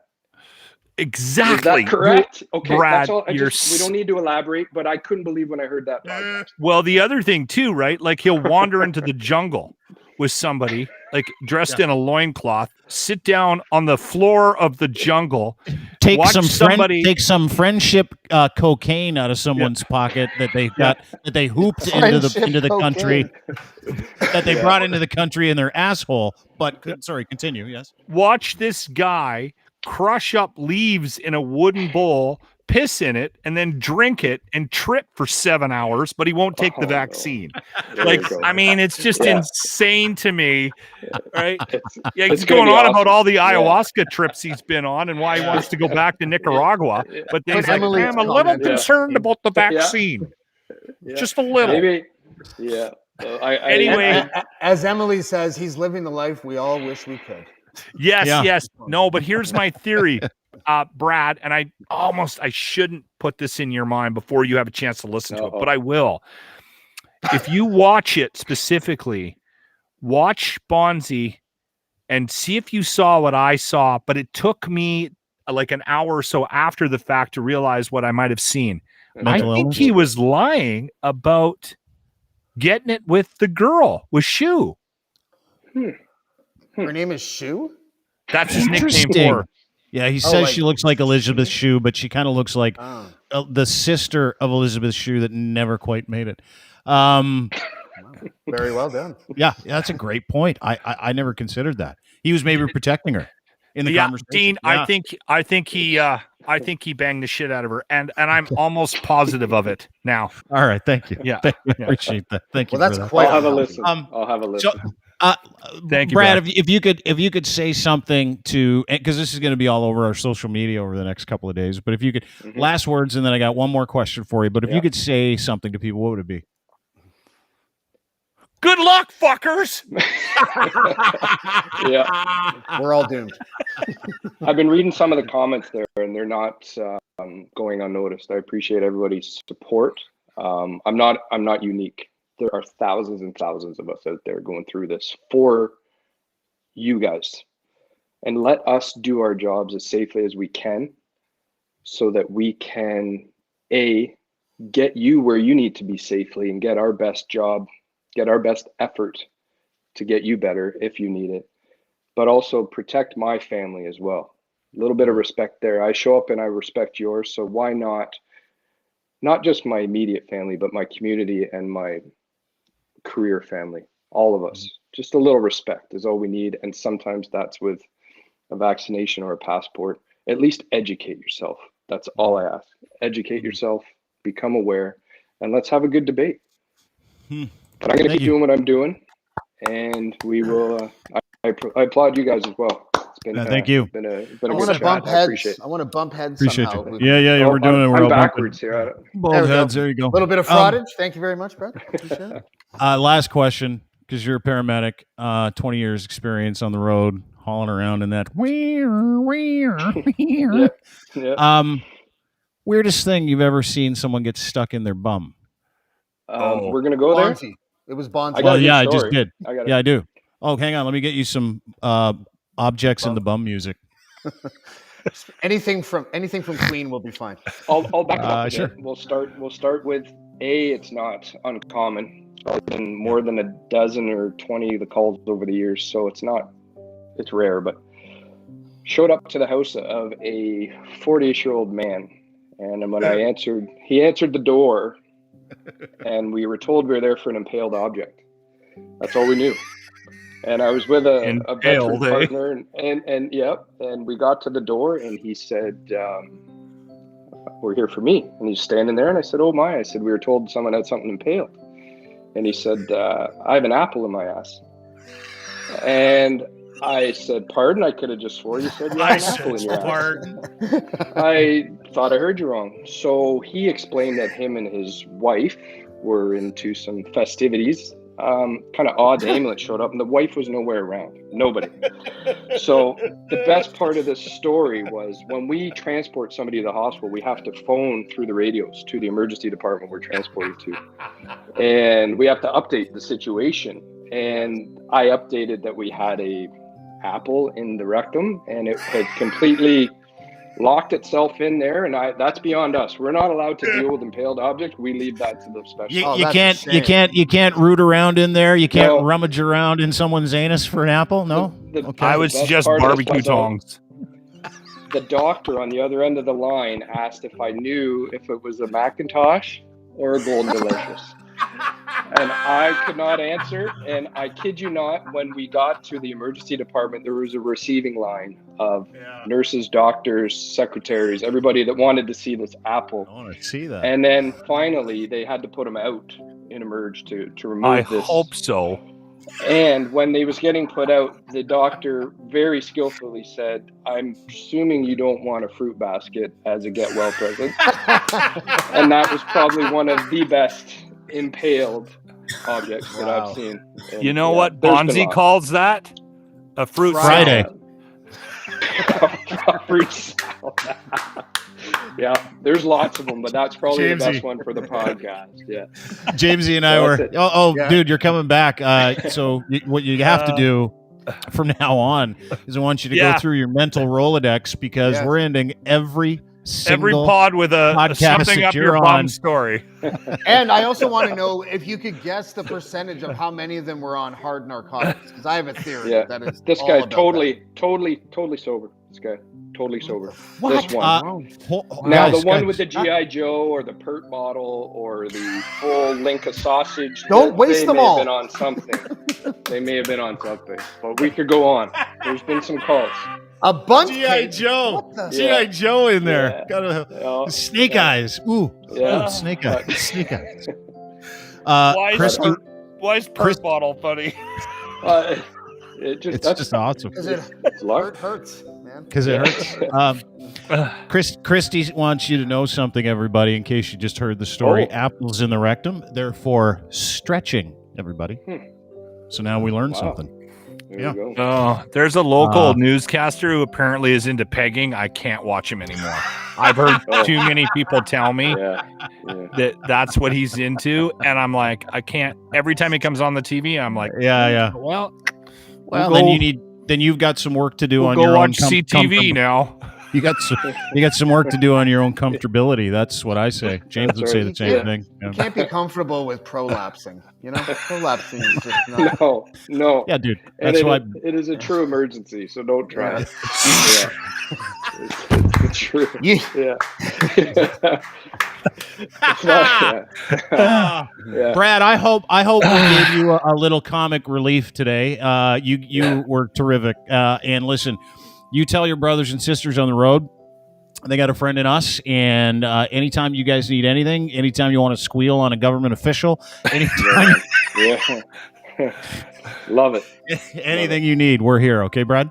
If you're ever in Edmonton, come share a bucket of chicken with me. Hey, what's the name of your dog, by the way? Yeah, I was just going to ask the same question because this dog, if that's your dog over your shoulder there, I love that breed. I can't remember what they're called, but I love that breed. That's my late dog. That was my best buddy. That was Otto, the German. Way to go, guys. Good name. No. I do have a giant schnauzer now, though. Her name's Agatha. She's locked out of the room. Otherwise, it would just be a shit show here with her trying to figure out. Don't leave your giant schnauzer alone with the pert guy. I try not to bring her on calls. We'll do that as best we can. You guys are awesome. Bud. I appreciate you. We're just guys having a good time trying to do some stuff that makes a difference. So thank you. You're the hero here. Brad Hopper, everybody. Paramedic here in Ontario, frontline worker. Appreciate you. We'll talk to you soon, Brad. Thank you. Brad Hopper 14 on Twitter. Yeah. Brad Hopper and then the number 14. I'm following Brad. Let's do it again. I don't have a lot of followers. Dean wouldn't have answered me otherwise, I don't think. So I try and stay off the social media for the most part. But dude, I have to watch it. When you're in the public world like that, Dean, you got to watch it. So. Well, I don't really care about that, so I don't really watch much. Yeah, that's right. Appreciate Let's you, do it brother. again. Let's get Bonzi on here and ask a few anytime. questions. Yeah. We'll talk to you soon, brother. Thanks, Brad. There you go. Brad Hopper, ladies and gentlemen. Legit hero that we probably had on the show. Yeah. I like him a lot. Yeah. I'm a huge fan. You know what? He's also Brad Hopper 14. Also a firefighter. He's also got his master's in biology. Pretty good guy to have on to talk about whether or not this is real. You can see the frustration and the angst in his face, right? Like, and you can tell that he is. Can we kill the music? Can we kill the in your bum music? Yeah, I'm not afraid. I'm afraid of what I might do if this music continues to play. Remember, you used that one when we have him back and we get another story to use that same music because it was perfect. Oh yeah, it was awesome. Wow, I know what I'm doing. No, but you can just see the frustration on his face, and you can see this effort, this ongoing effort to try to maintain some self-control and some discipline in what he has to do and how he's perceived, right? Because he needs to still be able to get up tomorrow morning or tonight or whatever his shift is and go out and try to help the stupid. All right. Like if I was him, I was sitting there watching his face, and you bring up a great point about the consternation on his face. Yes. Like it's visible, right? And if I'm him, and I walk into a house where some religious maniac goes, "Don't touch my boo-boo. Don't touch him. God is going to..." I'd be like, okay. I would turn around and walk away, and I would go to Tim Hortons or McDonald's, and I would get bacon maple burger, the new one at McDonald's. But try that one. I want to try it. Looks good. It looks real good. And I would check my email. I'd play a couple games of like Golf Clash, and I'd go back in and go, Angry Birds. You good? And then she'd go, "Fuck you, Jesus is coming." I'd be like, okay. And I go back out to the car. Then I'd play Angry Birds.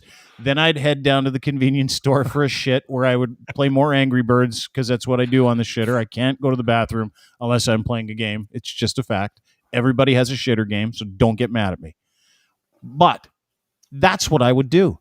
This guy for 18 years and the last year and a half has been suppressing that part, right? Yeah. He's been like, no, I really need to care. I got to put care into overdrive. I got to do my best. In the face of people telling him that the person that's dying isn't really dying, doesn't really have it. Yeah. And if they did have it, it's not going to be that bad. And the person sitting there going, like, Fuck, dude. Come on. Help this guy out. Help out our paramedics. Help out our healthcare professionals. It's not that difficult to understand. The greater good, everybody. I do have a suggestion and recommendation for public shitting. If you do need to find a place, don't shit at Tim Hortons. They got the one-ply shit tickets, the worst. Yeah.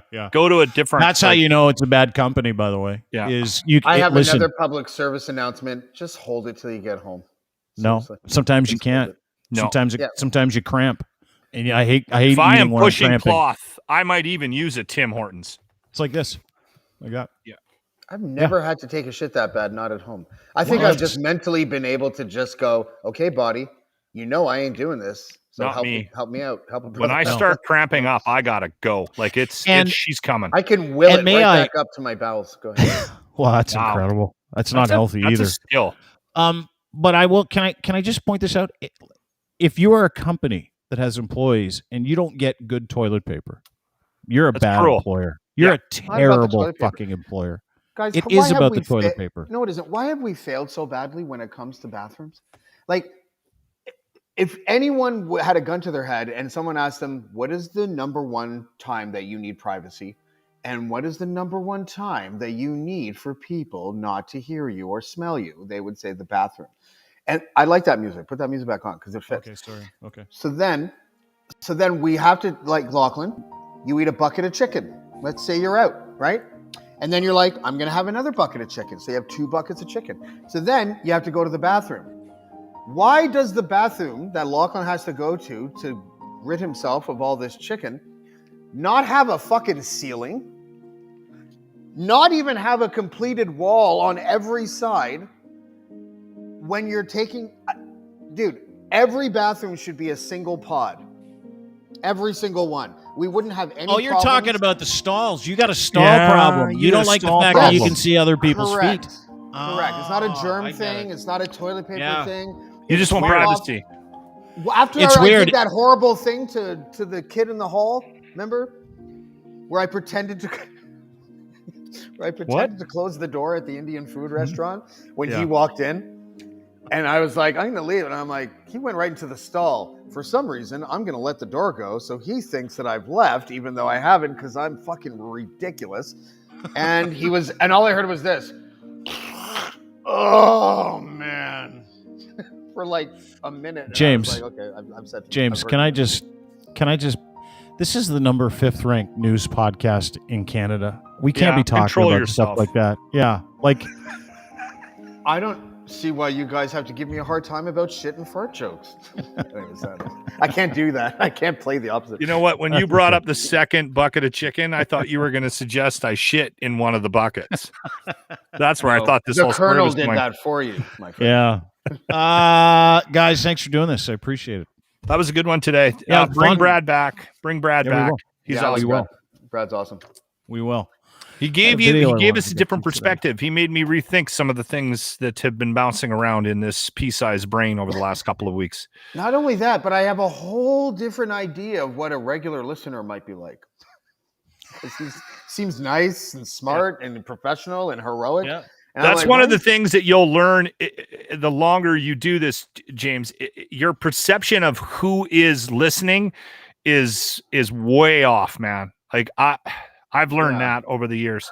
We'll do events and people will show up and you're like, you're a listener, right? Like, and man, if you're good at what you do, which I think we are, I think I can say that. I mean, we have a large and very varied demographic of individuals that use this pod for whatever it is they need it for. And clearly Brad needs it for some escapism and some downtime.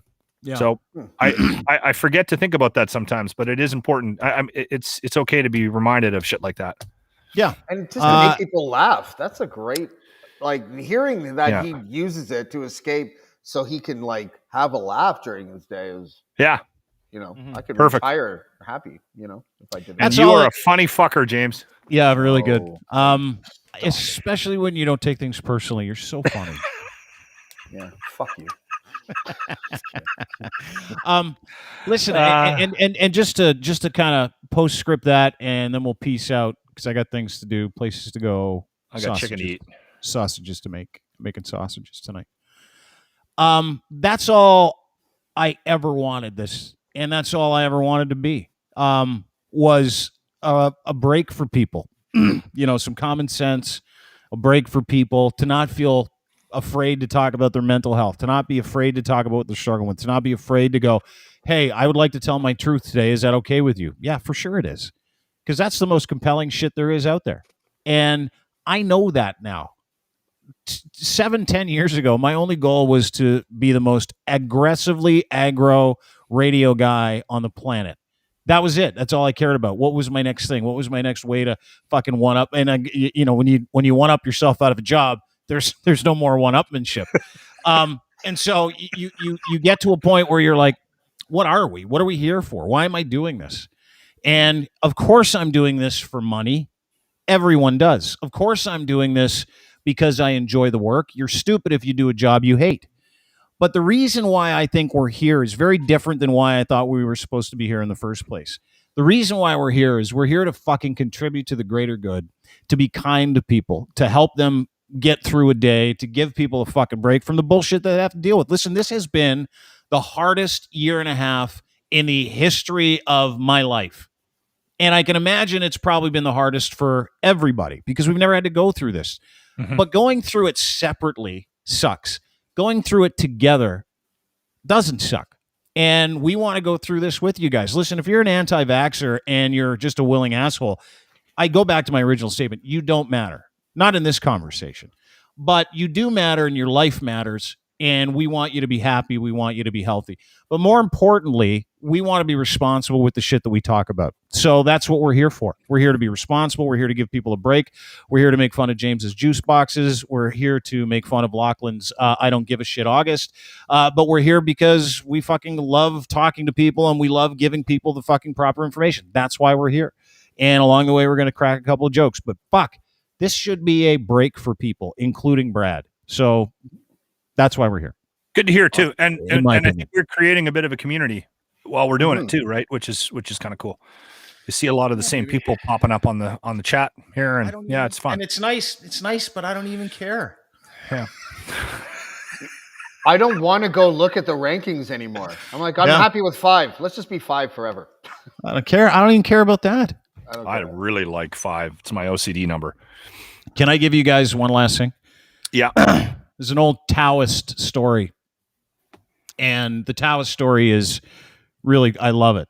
There's a farmer that standing next to another farmer. They both had 2 cows. One farmer's cow runs away.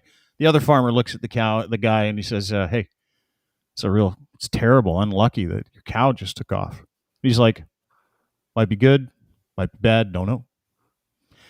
Next day, farmers are standing in the same field. They see the cow come running in. Now it's got another cow. Another cow just found this cow. Now he's got fucking 2 cows. And the other farmer says, fuck, I guess that's really lucky that your cow ran away because now you got 2 cows. Farmer goes, might be good, might be bad.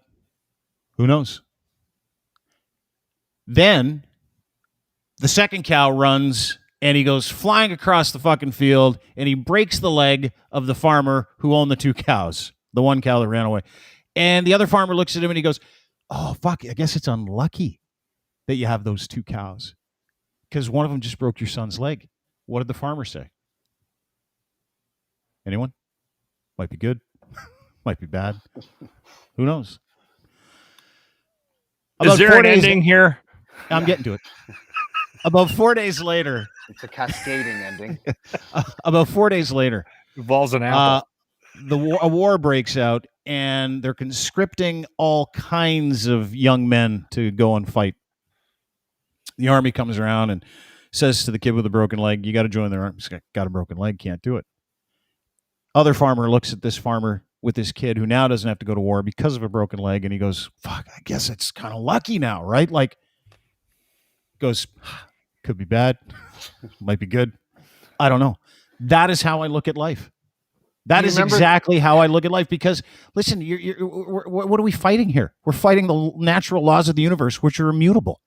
the shit is going to go the way it goes. You can either be on the right side or you can be on the wrong side. The right side is to be part of the solution and not get fucking too married to results. Not want things, but to want the right things. And the right things are allowing the universe to unfold the way it unfolds. And instead of getting fucking super excited, whether you're on one part of this discussion or the other, whether you're an anti-vaxxer or not, might be good, might be bad, don't know. That's why I literally do not give a fuck what anybody says to me ever, and you should do the same thing. That's a horrible story. It's a great story. But thank Do you remember the It would have been original? funnier if it had an apple in it. The original joke. Yeah, right. The original joke was two bulls were standing on top of a hill, a baby bull and a papa bull. You remember that one? Yeah. Yeah, No, I we're could going to walk walk down- down, son, and we're going to fuck them all. that's right. There you We go. did it to Lisa LaFlamme. Have a good night, everybody. James D. Fiore, blackballmedia.ca is where you can find him. He's one of the best, great journalist, smart guy, very centrist. And you can also get his podcast, download, subscribe. It's called Blackballed the Podcast. And get him on Twitter at James D. Fiore. Lachlan Cross, 95.7 Cruise FM in Edmonton. He's the morning show host. He's here with us daily. And you can check him out if you're in Edmonton, or you can go to at Lachlan Cross on Twitter. How is Sponsored your by KFC. I don't give a shit August going? Looks good.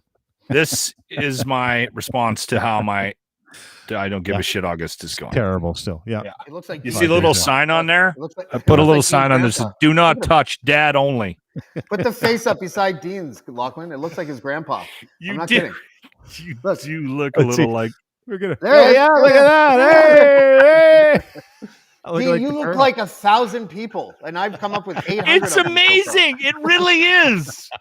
Generic. That's good. fuck. But you'll never beat James. You'll never beat the Shut up. I Phil will. I'll Donahue beat it. in The Matrix.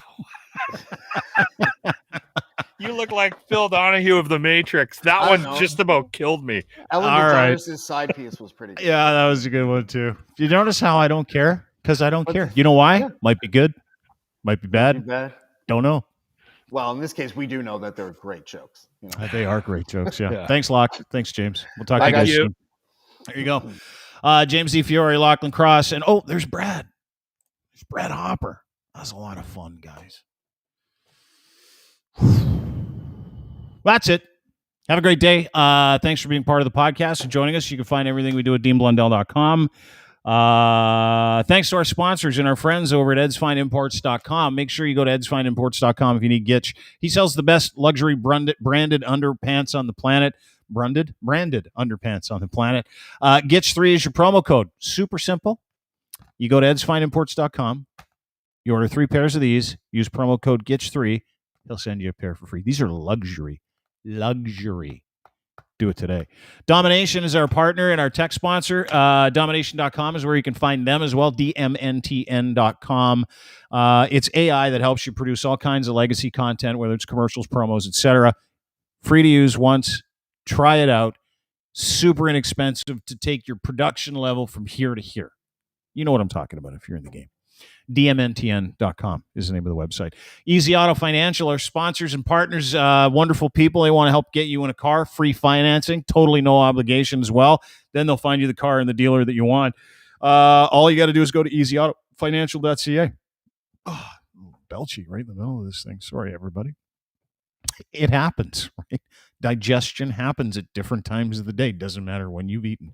But Easy Auto Financial is where I use and I go and all my friends go because it's easy, because these guys care and they want you to get a car. So go to easyautofinancial.ca and check them out. That's it for me. Have a great day. Don't forget to sign up for a newsletter at deanblundell.com. Don't forget to be kind to each other today because, once again, the fruit of this life. Good character and the greater good.